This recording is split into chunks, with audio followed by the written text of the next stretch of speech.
Hello friends, welcome to your YouTube channel English family 87। So ਆਪਣੀ ਅੱਜ ਦੀ ਇਸ video ਦੇ ਵਿੱਚ ਆਪਾਂ ਗੱਲ ਕਰਾਂਗੇ ਜਿਹੜਾ ਆਪਣਾ ਚੈਪਟਰ ਹੈ in celebration of being alive. PSCB board +2 class ਦੇ ਵਿੱਚ ਆਪਾਂ ਨੂੰ ਇਹ ਚੈਪਟਰ ਹੈ। ਸੋ ਇਸ ਚੈਪਟਰ ਦੀ ਸਮਰੀ ਹੈ ਜਿਹੜੀ ਆਪਾਂ ਕਰ ਚੁੱਕੇ ਹਾਂ। ਤੁਸੀਂ ਪਲੇਲਿਸਟ ਦੇ ਵਿੱਚ ਜਾ ਕੇ ਸਮਰੀ ਹੈ ਜਿਹੜੀ ਇਸ ਦੀ ਪੰਜਾਬੀ ਦੇ ਵਿੱਚ ਸੁਣ ਸਕਦੇ ਹੋ। ਇਸ ਤੋਂ ਅੱਗੇ ਆਪਾਂ ਇਸ ਚੈਪਟਰ ਦੇ ਲੌਂਗ ਕੁਐਸਚਨ ਜਿਹੜੇ ਉਹ ਆਪਾਂ ਕਰਦੇ ਹਾਂ।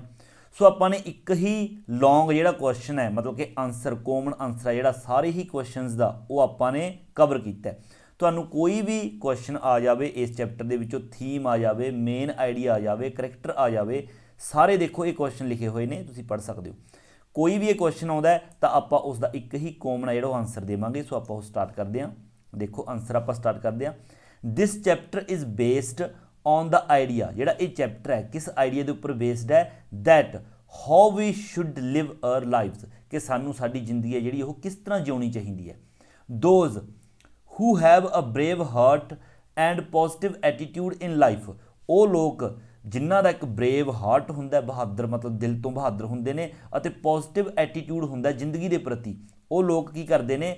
Move forward in ਸਪਾਈਟ of physical suffering, ਮਤਲਬ ਕਿ ਉਹ ਮੂਵ ਫਾਰਵਰਡ, ਉਹ ਜ਼ਿੰਦਗੀ ਦੇ ਵਿੱਚ ਅੱਗੇ ਵੱਧਦੇ ਨੇ। ਇਨ ਸਪਾਈਟ ਆਫ ਦਾ ਮਤਲਬ ਹੁੰਦਾ ਦੇ ਬਾਵਜੂਦ ਫਿਜ਼ੀਕਲ ਸਫਰਿੰਗ, ਬੇਸ਼ੱਕ ਉਹਨਾਂ ਨੂੰ ਕਿੰਨੀ ਹੀ ਫਿਜ਼ੀਕਲ ਸਫਰਿੰਗ ਹੋਵੇ। ਸਫਰਿੰਗ ਮਤਲਬ ਕਿ ਦੁੱਖ, ਫਿਜ਼ੀਕਲੀ ਕਿੰਨੇ ਵੀ ਦੁੱਖ ਹੋਣ ਉਹ ਜ਼ਿੰਦਗੀ ਦੇ ਵਿੱਚ ਅੱਗੇ ਵੱਧਦੇ ਜਾਂਦੇ ਨੇ।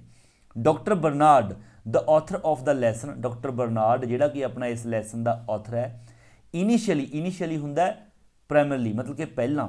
Did not find anything glorifying in suffering, ਮਤਲਬ ਕਿ ਪਹਿਲਾਂ ਜਿਹੜਾ ਡਾਕਟਰ ਬਰਨਾਰਡ ਹੈ ਉਹ ਸਮਝਦਾ ਸੀ ਕਿ ਸਫਰਿੰਗ ਜਿਹੜੇ ਦੁੱਖ ਹੁੰਦੇ ਨੇ ਉਹਨਾਂ ਦੇ ਵਿੱਚ ਕੋਈ ਗਲੋਰੀਫਾਈਂਗ ਅਜਿਹੀ ਚੀਜ਼ ਨਹੀਂ ਹੁੰਦੀ। ਮਤਲਬ ਕਿ ਦੁੱਖਾਂ ਦੇ ਵਿੱਚ ਕੀ ਵਡਿਆਈ ਹੁੰਦੀ ਹੈ? ਜਿਹੜੇ ਦੁੱਖ ਨੇ ਕਹਿੰਦਾ ਵਧੀਆ ਨਹੀਂ ਹੁੰਦੇ, ਚੰਗੇ ਨਹੀਂ ਹੁੰਦੇ, ਦੁੱਖਾਂ ਨੂੰ ਮਾੜੇ ਸਮਝਦਾ ਸੀ ਕਿ ਸਾਨੂੰ ਦੁੱਖ ਕਿਉਂ ਮਿਲਦੇ ਨੇ। But the show presented by 2 physical disabled children changed his opinion, ਪਰ ਦੋ ਜਿਹੜੇ ਫਿਜ਼ੀਕਲੀ ਡਿਸੇਬਲਡ ਚਿਲਡਰਨ ਹੁੰਦੇ ਨੇ ਕਿਸੇ ਹਸਪਤਾਲ ਦੇ ਵਿੱਚ, ਆਪਾਂ ਸਟੋਰੀ ਪੜ੍ਹੀ ਹੈ ਤੁਹਾਨੂੰ ਪਤਾ ਹੋਏਗਾ, ਉਹ ਜਿਹੜੇ 2 ਡਿਸੇਬਲਡ ਚਿਲਡਰਨ ਹੁੰਦੇ ਨੇ ਉਹ ਡਾਕਟਰ ਬਰਨਾਰਡ ਦਾ ਜਿਹੜਾ ਓਪੀਨੀਅਨ ਹੁੰਦਾ ਇਹ ਉਸ ਨੂੰ ਬਿਲਕੁਲ ਬਦਲ ਕੇ ਰੱਖ ਦਿੰਦੇ ਨੇ। The 2 boys acted as a mechanic and driver, ਜਿਹੜੇ 2 ਉਹ ਬॉयਜ਼ ਹੁੰਦੇ ਨੇ ਉਹ ਐਕਟਡ ਮਤਲਬ ਕਿ ਐਕਟ ਕਰਦੇ ਨੇ ਇੱਕ ਮਕੈਨਿਕ ਦੇ ਤੌਰ ਤੇ ਐਂਡ ਡਰਾਈਵਰ ਦੇ ਤੌਰ ਤੇ। And controlled an unattended breakfast trolley, ਅਤੇ ਇੱਕ ਬ੍ਰੇਕਫਾਸਟ ਜਿਹੜੀ ਟਰੋਲੀ ਹੁੰਦੀ ਹੈ ਹਸਪਤਾਲ ਦੇ ਵਿੱਚ ਉਸ ਨੂੰ ਉਹ ਜਿਹੜੀ ਕਿ ਅਨਅਟੈਂਡਡ ਹੁੰਦੀ ਹੈ ਮਤਲਬ ਕਿ ਕੋਈ ਉਸ ਨੂੰ ਸੰਭਾਲਣ ਵਾਲਾ ਨਹੀਂ ਹੁੰਦਾ, ਤਾਂ ਉਹ ਦੋਨੋਂ ਜਣੇ ਉਸ ਟਰੋਲੀ ਨੂੰ ਕੰਟਰੋਲ ਕਰਦੇ ਨੇ ਹਸਪਤਾਲ ਦੇ ਵਿੱਚ, ਉਸ ਟਰੋਲੀ ਦੇ ਨਾਲ ਖੇਡਦੇ ਨੇ। The mechanic was totally blind, ਜਿਹੜਾ ਮਕੈਨਿਕ ਸੀਗਾ ਉਹ ਟੋਟਲੀ ਬਲਾਈਂਡ ਸੀਗਾ, ਬਿਲਕੁਲ ਨਹੀਂ ਦਿਖਾਈ ਦਿੰਦਾ ਸੀ। And the driver had only 1 arm, ਤੇ ਜਿਹੜਾ ਡਰਾਈਵਰ ਸੀਗਾ ਉਸ ਦੇ ਸਿਰਫ ਇੱਕ ਹੀ ਹੱਥ ਸੀਗਾ ਜੋ ਮਤਲਬ ਉਸ ਟਰੋਲੀ ਨੂੰ ਡਰਾਈਵ ਕੀਤਾ ਜਿਸਨੇ। ਦ ਮਕੈਨਿਕ ਪ੍ਰੋਵਾਈਡਡ ਮੋਟਰ ਪਾਵਰ, ਜਿਹੜਾ ਮਕੈਨਿਕ ਹੈ ਉਸਨੇ ਮੋਟਰ ਪਾਵਰ ਪ੍ਰੋਵਾਈਡ ਕੀਤੀ ਬਾਏ ਰਨਿੰਗ ਬਿਹਾਈਂਡ ਦਾ ਟਰੋਲੀ, ਮਤਲਬ ਕਿ ਰਨਿੰਗ ਬਿਹਾਈਂਡ ਦਾ ਟਰੋਲੀ ਨੂੰ ਪਿੱਛੋਂ ਧੱਕਾ ਲਾ ਕੇ। ਦ ਡਰਾਈਵਰ ਕੰਟਰੋਲਡ ਇਟ ਵਿਦ 1 ਆਰਮ, ਔਰ ਜਿਹੜਾ ਡਰਾਈਵਰ ਸੀਗਾ ਉਸਨੇ ਇੱਕ ਹੱਥ ਦੇ ਨਾਲ ਹੀ ਇਸ ਨੂੰ ਕੰਟਰੋਲ ਕੀਤਾ।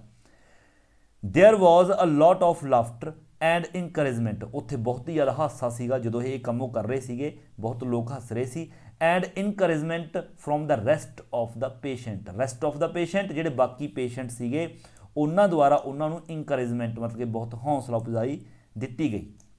ਦਿਸ ਇੰਸੀਡੈਂਟ ਗੇਵ ਡਾਕਟਰ ਬਰਨਾਰਡ ਅ ਪ੍ਰੋਫਾਉਂਡ ਹੁੰਦਾ ਗ੍ਰੇਟ, ਅ ਪ੍ਰੋਫਾਉਂਡ ਲੈਸਨ, ਔਰ ਜਿਹੜਾ ਇਹ ਇੰਸੀਡੈਂਟ ਦੇਖਿਆ ਡਾਕਟਰ ਬਰਨਾਰਡ ਨੇ, ਇਸ ਇੰਸੀਡੈਂਟ ਨੇ ਡਾਕਟਰ ਬਰਨਾਰਡ ਨੂੰ ਇੱਕ ਬਹੁਤ ਵਧੀਆ ਲੈਸਨ ਹੈ ਜਿਹੜਾ ਉਹ ਸਿਖਾਇਆ। ਹੀ ਰਿਅਲਾਈਜ਼ਡ ਦੈਟ ਉਸਨੇ ਇਹ ਰਿਅਲਾਈਜ਼ ਕੀਤਾ, he had been looking at suffering in wrong way, ਕਿ ਜਿਹੜੇ ਸਫਰਿੰਗ ਨੇ ਦੁੱਖ ਨੇ ਉਹਨਾਂ ਪ੍ਰਤੀ ਉਹ ਗਲਤ ਨਜ਼ਰੀਆ ਰੱਖਦਾ ਆ ਰਿਹਾ ਸੀ ਹੁਣ ਤੱਕ, ਕਿਉਂਕਿ ਉਹ ਸਮਝਦਾ ਸੀ ਕਿ ਦੁੱਖ ਨੇ ਜਿਹੜੇ ਨਹੀਂ ਹੋਣੇ ਚਾਹੀਦੇ। ਤੇ ਹੁਣ ਉਸ ਨੂੰ ਅਹਿਸਾਸ ਹੋਇਆ ਜਦੋਂ ਉਹਨਾਂ ਨੇ 2 ਉਹ ਲੜਕਿਆਂ ਨੂੰ ਦੇਖਿਆ ਜਿਹੜੇ ਕਿ ਡਿਸੇਬਲ ਸੀਗੇ ਵਿਚਾਰੇ, ਇੱਕ ਅੰਨਾ ਸੀਗਾ ਔਰ ਇੱਕ ਦੀ ਇੱਕ ਬਾਂਹ ਹੈ ਨਹੀਂ ਸੀਗੀ, ਫਿਰ ਵੀ ਉਹ ਕਿੰਨਾ ਇੰਜੋਏ ਕਰ ਰਹੇ ਸੀ। ਤਾਂ ਇੱਥੋਂ ਉਸਨੇ ਸਬਕ ਸਿੱਖਿਆ ਕਿ ਫਿਜ਼ੀਕਲੀ ਜਿਹੜੀ ਸਫਰਿੰਗ ਹੁੰਦੀ ਹੈ ਮਤਲਬ ਕਿ ਉਸ ਨੂੰ ਨੈਗੇਟਿਵ ਨਹੀਂ ਲੈਣਾ ਚਾਹੀਦਾ।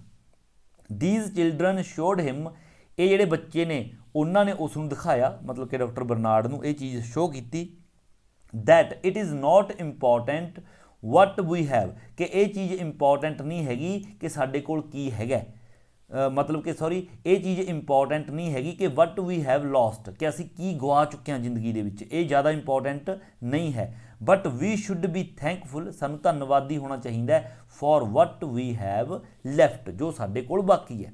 ਕਹਿਣ ਦਾ ਮਤਲਬ ਕਿ ਇਹ ਲਾਈਨ ਮੈਂ ਇੱਕ ਵਾਰ ਦੁਬਾਰਾ ਰਿਪੀਟ ਕਰ ਦਿੰਦੇ ਹਾਂ।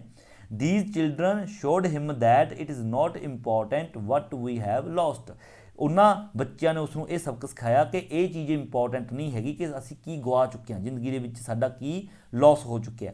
But we should be thankful, ਸਾਨੂੰ ਇਸ ਚੀਜ਼ ਦੇ ਲਈ ਧੰਨਵਾਦੀ ਹੋਣਾ ਚਾਹੀਦਾ ਹੈ for what we have left, ਜੋ ਸਾਡੇ ਕੋਲ ਬਾਕੀ ਹੈ। ਸੋ ਇਹ ਕੋਮਨ ਜਿਹੜਾ ਆਨਸਰ ਸੀਗਾ, ਕੋਈ ਵੀ ਤੁਹਾਨੂੰ ਕੁਐਸਚਨ ਆ ਜਾਵੇ ਤੁਸੀਂ ਨੇ ਇਹੀ ਆਨਸਰ ਹੈ ਜਿਹੜਾ ਉਹ ਲਿਖਣਾ ਹੈ। ਸੋ ਆਪਣਾ ਚੈਪਟਰ ਸੀਗਾ ਇਨ ਸੈਲੀਬ੍ਰੇਸ਼ਨ ਆਫ ਬੀਇੰਗ ਅਲਾਈਵ।